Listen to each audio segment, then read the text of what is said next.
Okay, the meat is browned and beautiful. Now the next thing is our 2 tons of onions, yeah. And these, again, they don't stay whole. They break down a lot. And I like to put them in next, and only them with the meat. It adds flavor to the meat by itself before you start putting other items in. And again, I started this process, I don't know if you can see the clock from there, at about just after 12 o'clock, as far as the cooking process, not the preparation.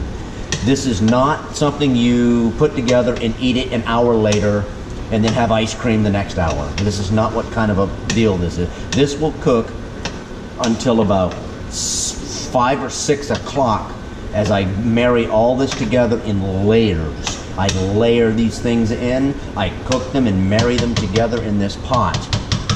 It's a beautiful thing, and I typically never eat chili or my pasta sauce on the same day I make it.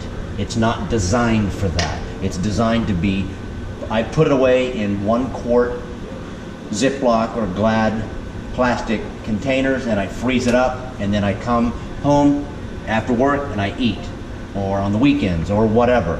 But I have what I call cooking day. I do this like with my chili, with my pasta sauce, with my beef stew, my chicken soup. I cook up a vat of it, and I make anywhere from 6 to 9 quarts, depending on what the item is, because some things yield differently even though the pot seems the same. And that's how that works. But I never eat chili on the same day. It hasn't had it needs to refrigerate and or freeze. Freezing is even better, because it even because of the cold or something, I'm not sure, it helps marry everything together and give it another degree of breaking down and flavor to generate. I'm not a food scientist. You'd have to ask Alton Brown for that one. But it just works.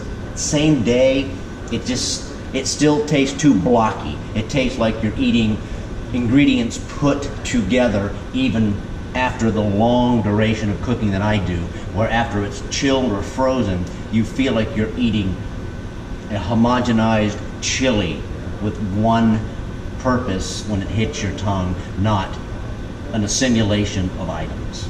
That's the only way I know to put it.